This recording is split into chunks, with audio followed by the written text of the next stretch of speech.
नमस्कार। आज हम बात करेंगे, एक शब्द है ऋग्वेद में, वैदिक शब्द है जिसे कहते हैं ऋत।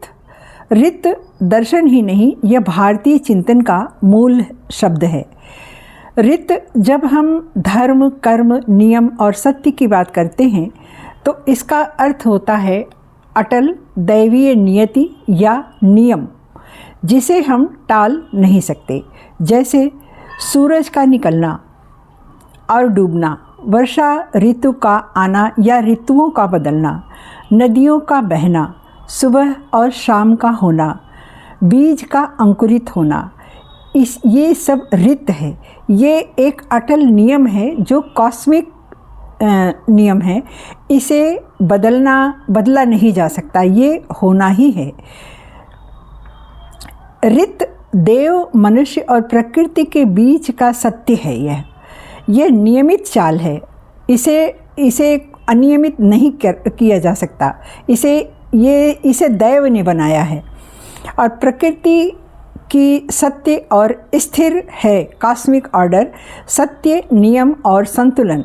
ऋत ही हमें अव्यवस्था से बचाता है। सोचिए, अगर सूरज ना निकले, ऋतुएं ना बदलें तो अव्यवस्था होगी ना। तो सूरज का निकलना, ऋतुएं ना बदलें तो अव्यवस्था होगी। असत्य से भी अव्यवस्था होती है।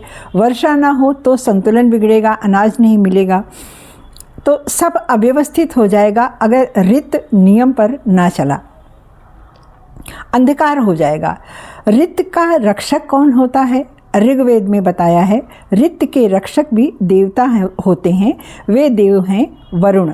वे पाप और असत्य को रोकते हैं और सत्य बोलने वालों की रक्षा करते हैं। वरुण देव।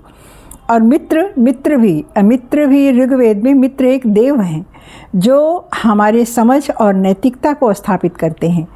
मनुष्यों और ऋत जो सत्य बोले, दान, यजन, कर्तव्य पालन, सहयोग की भावना हो, जिसमें प्रेम हो, वो मित्र होता है। उसे मित्र देव ही स्थापित करते हैं। और कर्तव्य पालन और सहयोग की भावना और प्रेम। इसी तरह अनृत भी होती है। असत्य भाषण, अहंकार, प्रकृति से छेड़छाड़, नियम का उल्लंघन, जो आज प्रकृति के साथ बहुत हो रहा है, यहीं से बनता है हमारे कर्म का सिद्धांत। देखिए, जब आज हम प्रकृति के साथ छेड़छाड़ कर रहे हैं तो हवा अशुद्ध मिल रही है, असंतुलित वातावरण भी हो रहा है, बीमारियां भी आ रही हैं और भी बहुत से अनाज ठीक नहीं हो रहे हैं। कई तरह की जहरीली दवाइयों का छिड़काव भी हो रहा है, जिससे प्रकृति का असंतुलन बढ़ता जा रहा है।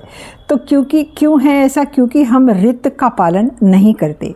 आज नदियाँ देखिए कितनी गंदी हैं, उनका जल पिया नहीं जा सकता। एक समय था जब नदियाँ अमृत होती थी, देवी, क्योंकि उनको माना जाता था और उनका पूजन किया जाता था। पूजा तो आज भी हम लोग समय समय पर करते हैं, लेकिन अपनी गंदगी भी उसमें डालते हैं। एक दिन पूजा करते हैं, साल भर उसमें गंदगी डालते हैं।